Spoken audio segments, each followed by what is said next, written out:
শুরু 10টি দেশি মুরগি দিয়ে শুরু করেছি।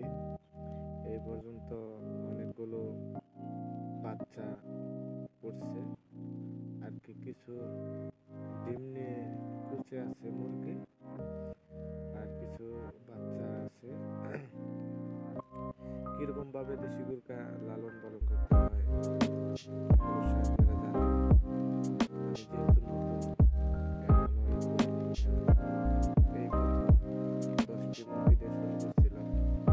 মোটামুটি আলহামদুলিল্লাহ অনেকগুলো হয়ে গেছে, 40-50টার মতো বাচ্চা আছে। 10টির মধ্যে আপনার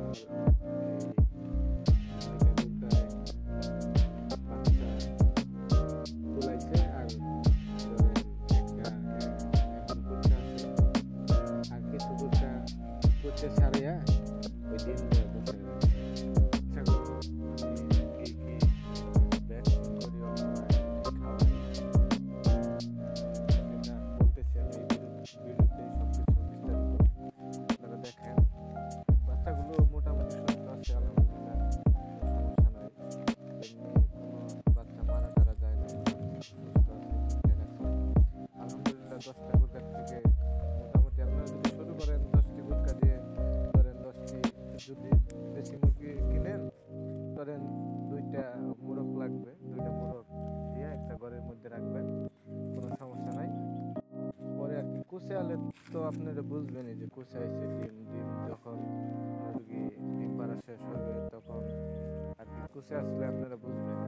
বেশি ধরেন 17-18টা ডিম দিয়ে কুচে বসাবেন, পরে ওইটা আলাদা করে রাখবেন। কুচে আসবে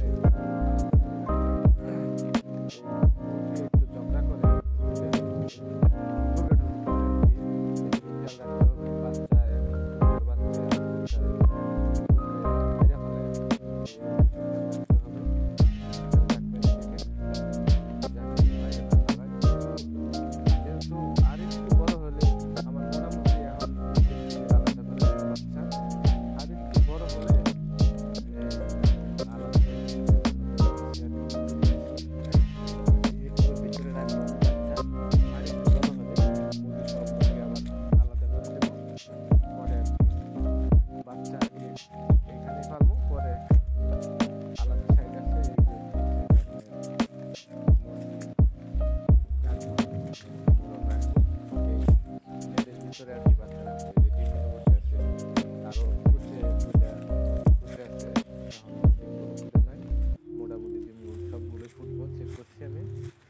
কিভাবে চেক করতে হয় সেটা তো জানেন।